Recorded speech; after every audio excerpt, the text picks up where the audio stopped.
আসসালামু আলাইকুম। আপনি কি কখনো এমন দোয়া করেছেন যা বারবার করছেন কিন্তু উত্তর আসে না?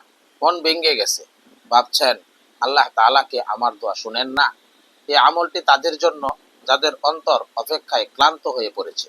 কোরআনে আল্লাহ তাআলা বলেন, আর তিনিই সেই সত্তা যিনি তার বান্দাদের দোয়া কবুল করেন।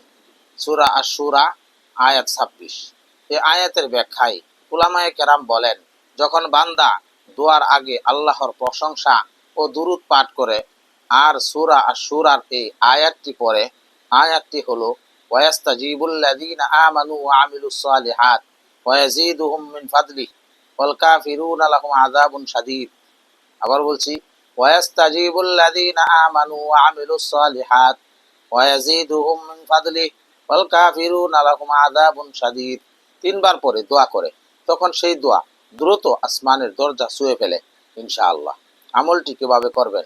প্রতিদিন ফজরের পর বা রাতে তাহাজ্জুদের আগে তিনবার সূরা আশ-শূরার আয়াত ২৬ নং আয়াত পড়ুন। তারপর আপনার দোয়ায় বলুন, মন থেকে নিজের ভাষায়। এভাবে মাত্র ৪ দিন ধারাবাহিকভাবে করুন। ইনশাআল্লাহ দেখবেন যে দোয়া আপনি মাসের পর মাস কবুল চাননি, সেটি যেন হঠাৎ বাস্তবে ফল দিতে শুরু করেছে। মনের ভিতর এক প্রশান্তি আসবে, আমার রব সত্যি আমাকে শুনছেন। সর্বশেষ কথা, কখনো দোয়া কবুল হতে দেরি হয় না, বরং আল্লাহ চাচ্ছেন আপনি একটু বেশি ভালো জায়গায় পৌঁছান।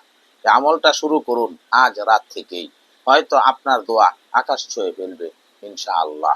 আল্লাহ তাআলা আমাদের সবাইকে আমল করার তৌফিক দান করুন। আমিন।